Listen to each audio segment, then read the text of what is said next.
my name is Vickie Gibbs, and I'm the Executive Director for the Entrepreneurship Center here at Kenan-Flagler Business School. And I'm here to talk to you about why entrepreneurship is relevant and important, and what we're doing here at the center to promote this with our students and our communities. So first of all, I'm going to go into a few different statistics that you may or may not be familiar with. First of all, most of our job growth comes from companies that are less than 5 years old, and this is from the Kauffman Foundation report. And why this is important is that every year we have net new jobs. And if we do not continue to invest in entrepreneurships and startups, and that continues to be relevant, then we will miss out on that job growth. Second of all, I want to talk about just general job growth. So the World Economic Forum came out with a Future of Jobs survey in 2018. And 5 of the top 10 skills that are relevant for jobs trending into 2022 were entrepreneurial skill sets. Things like complex problem solving, critical thinking and analysis, and the number one was analytical thinking and innovation. So if we think about preparing our students for general work and to be relevant in the workforce of tomorrow, entrepreneurship is very important. Also, another stat that you may not know is if we look at the number of startups that have come alive and we look at it by year, those number of startups, it's declining. So why is this important to us? Well, we are preparing students for the next phase of jobs and work. What we are also doing as a center is we are working with the Kenan Institute on Translational Research, and we are also working with outreach and programming. And we really feel like all of these things need to come together to impact some of these elements. So if you look at the average age of an entrepreneur, it's around 40. And the average age of entrepreneurial leaders today is around 45. So when we talk about what we do with students while we're here and what we do with our alumni after they leave and why that's relevant, it's the age of the average startup and startup leader. The other piece that I want to bring up has to do with diversity. So there have been a number of different reports. The one I'm going to quote is actually from McKinsey and Company. They came out with their first one in 2015, and they've come out with other ones since then.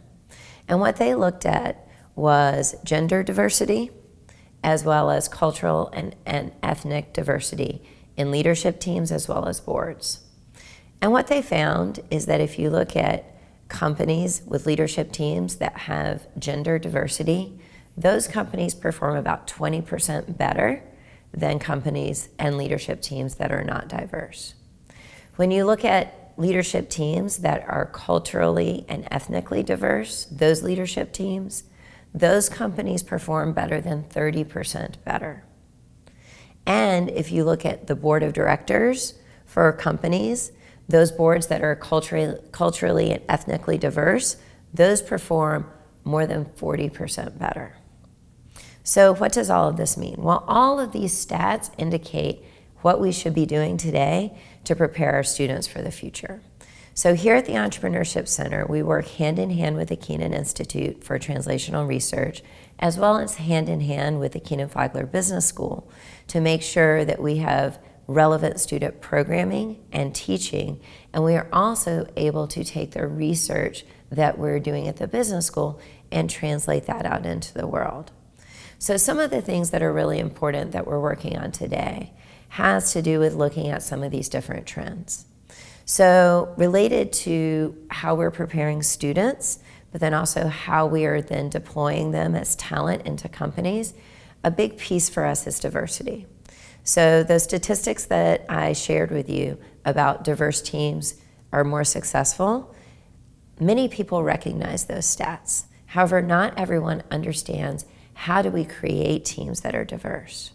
So what we're doing here at UNC is we're working with a number of our different student programming, and we're starting there.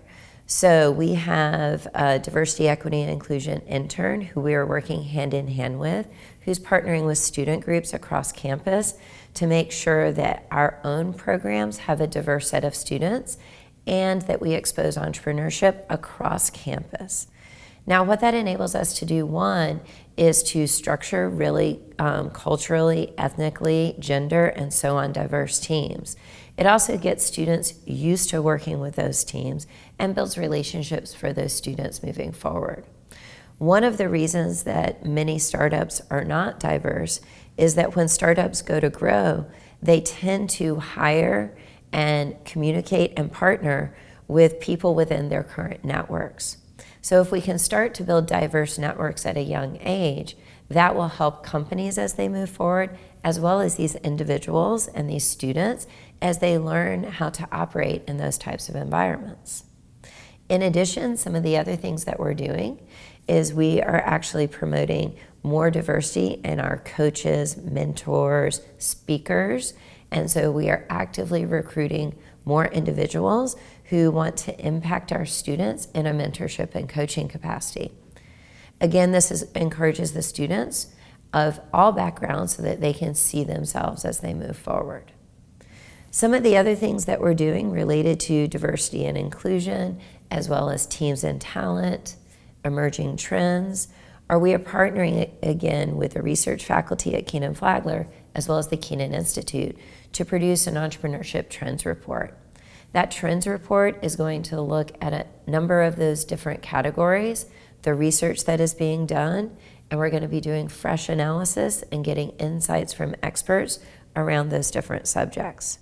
We really feel that we play an important role in not only communicating this information, but also providing tips, providing education, and to provide preparation so that our students as well as our external communities understand how to navigate and be successful in the future.